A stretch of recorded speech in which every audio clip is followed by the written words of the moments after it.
नमस्कार मेरे प्यारे साथियों, मैं डीपी आज एक नए वीडियो के साथ आप लोगों के सामने हूँ।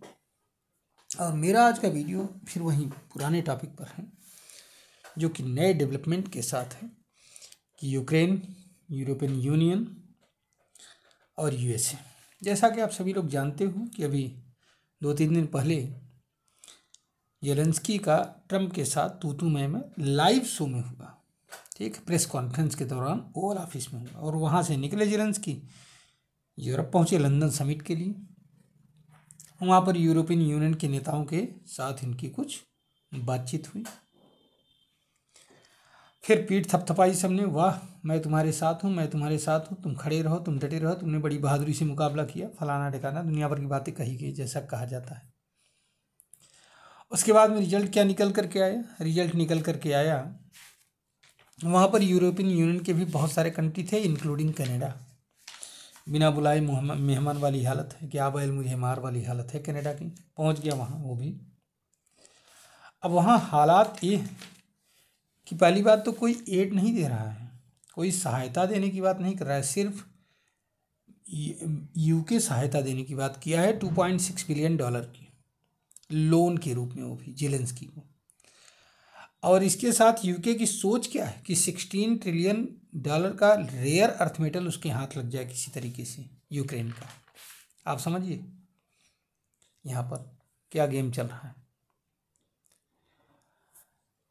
आप सभी लोग जानते हो कि यूक्रेन का ये जो रवैया है, इसकी वजह से यूएस बहुत परेशान हुआ। और 3 तारीख को 3 फरवरी को एक ट्वीट ट्रम्प के द्वारा किया गया कि कुछ बड़ा होने वाला है। ठीक, 4 फरवरी को सबको पता लग जाएगा। अभी 4 फरवरी नहीं आई है, क्योंकि अमेरिका में 4 फरवरी होगी इंडिया के समय के हिसाब से बुधवार को सुबह 7 बजे से तक कुछ मैसेज आ पाएगा। यहाँ पर पाज लगा दिया गया, ऑफिशियल्स की तरफ से कुछ बयान आने शुरू हो गए। द हिंदू का एक लेख आया, Donald Trump halts all US military aid to Ukraine, White House official says. क्या है? जेलेंस्की का जो ट्रंप के प्रति जो बुरा बर्ताव था, उसका नतीजा आ गया। The halt will remain until Ukraine shows good faith in commitment to peace. ये ट्वीट आया था ट्रम्प की तरफ से और पाज लग गया। पाज मतलब जहाँ जो सामग्री थी वहीं पर रोक दी गई है।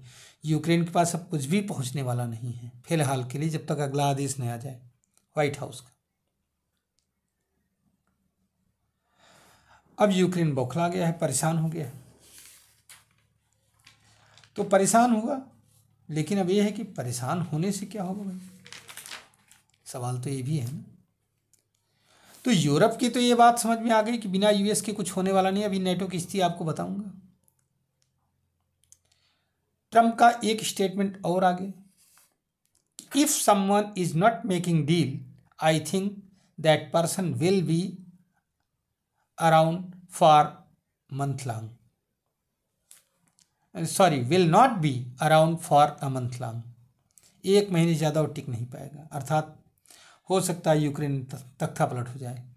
और उससे भी आगे बढ़ करके मस्क का एक बयान आ गया कि Ukrainians we request you to remove Zelensky. खुल करके बोल दिया बंदे ने।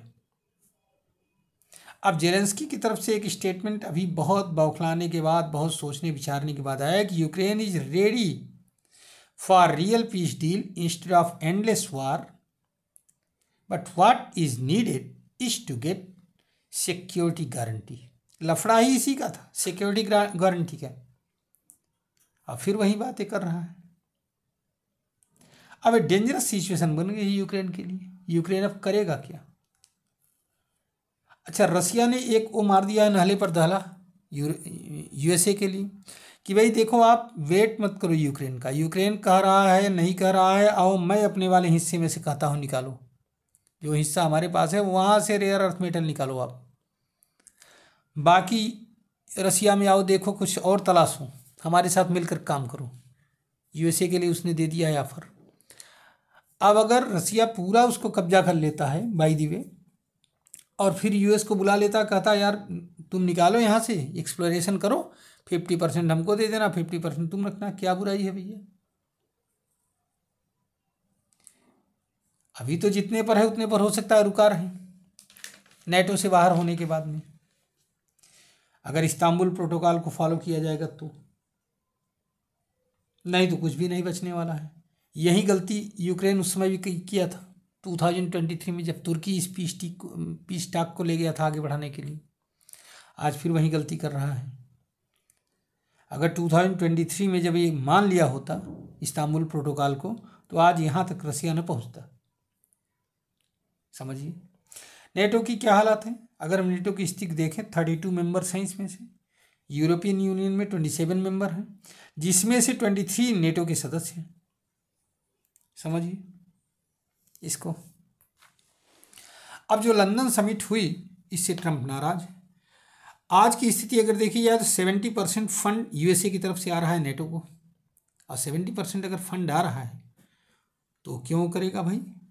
जिस समय वो फंड रोक देगा, नेटो टिक ही नहीं सकता। आप समझिए इस पर कि यूएसए अगर नेटो को छोड़ देगा तो नेटो बच ही नहीं सकता।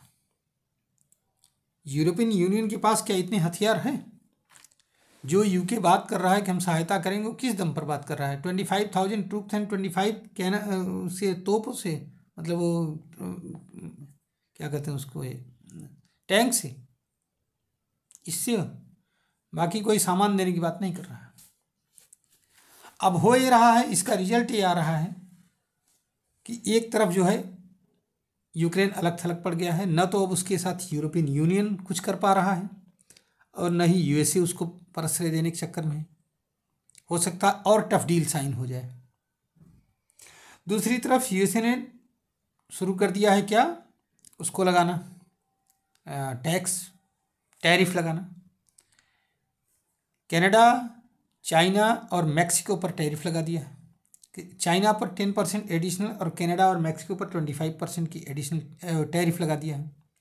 मैक्सिको पर टैरिफ लगाने का मतलब चाइना प्रभावित होगा उससे बुरी तरह से, क्योंकि मैक्सिको में जो कंपनीज हैं वो चाइनीज हैं, और चाइना मैक्सिको का लेवल लगा करके यूएसए को सप्लाई करता है।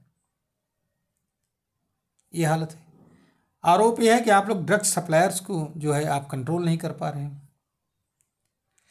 अब देखिए अब इससे क्या हो सकता है, क्योंकि निकट भविष्य में ये लोग भी टैरिफ लगाएंगे। कनाडा ने भी कहा है कि हम टैरिफ लगाएंगे। इससे क्या क्या क्या रिजल्ट होंगे, इसका फ़ायदा इंडिया ले सकता है। इस समय एक अच्छा खासा जो है बेनिफिट इसका ले सकता है सप्लायर बनकर दोनों तरफ। एग्रीकल्चर प्रोड्यूस में यूएसए, ट्रंप ने कहा है कि अपने किसानों को कहा है कि to the great farmers of USA, get ready to start making a lot of agricultural product to be sold inside of the USA. Tariff will go on external products on April 2nd, 2025. 2025 अप्रैल से agricultural produce पर भी tariff लग जाएगा। तो अगर USA किसानों से इन्होंने कहा है ट्रंप ने कि आप लोग जो है प्रोड्यूस शुरू करो, अगर यहाँ जितना बेच सकेंगे हम यूएसए में बेचेंगे, नहीं तो फिर बाहर सप्लाई करेंगे। जहाँ तक बात इंडिया की है, सेकंड स्टेज में इंडिया का भी नाम है कि उस पर भी टैरिफ लगाया जाएगा। लेकिन इंडिया के जो वाणिज्य और उद्योग और व्यापार मंत्री हैं, क्या नाम, पीयूष गोयल जी, वो पहुँच चुके हैं यूएसए में। नेगोशिएशन चल रहे हैं। इंडिया कुछ न कुछ रास्ता निकालेगा। अगर इंडिया का ग्रोथ रेट 7.8% बना रहता है तो निकट भविष्य में वो एक डेवलप्ड कंट्रीज की श्रेणी में आएगा। लेकिन इसके साथ साथ जो है EU और US के साथ मिल करके अपनी अपॉर्चुनिटी जो है उसको तलाशनी चाहिए, और वहाँ पर अपने प्रोड्यूस को जो भी है उसको निकालना चाहिए, तब तो कुछ बात बन पाएगी, नहीं तो बड़ा मुश्किल काम है। एक बात और है, क्रिप्टो रिजर्व को लेकर के यूएसए जो है पूरी दुनिया में क्रिप्टो रिजर्व बनाना चाहता है। ये 3 फरवरी 2025 की घोषणा है।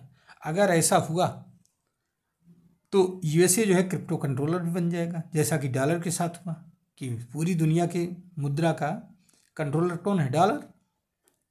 पूरी दुनिया में जो भी करेंसी चलेगी लेकिन वो डॉलर के अकॉर्डिंग डील होगी। वैसे ही क्रिप्टो रिजर्व अगर बनाता है तो इसमें भी इंडिया को थोड़ा सावधान रहने की ज़रूरत है। सावधान क्या, मतलब कंधे से कंधा मिला करके चलने की ज़रूरत है। इस पर नए नए कानून भी बनाने की ज़रूरत है, जिससे कि क्रिप्टो करेंसी को हम डील कर सकें। अभी तो हमारे पास इसके लिए बहुत कम लॉज भी बने हैं ना, इसको डील करने के लिए लॉज भी चाहिए। चलिए देखिए आगे क्या होता है। वीडियो लंबा हो रहा है इसलिए मैं यहीं पर वो कर रहा हूँ, रोक रहा हूँ। उम्मीद करता हूँ इसमें आपको कुछ न कुछ नई चीज़ें मिलेंगी। अगर ऐसा होता है तो आप हमारे इस वीडियो को लाइक करिए, शेयर करिए और चैनल को सब्सक्राइब करिए। धन्यवाद, नमस्कार, जय हिंद, जय भारत, वंदे मातरम।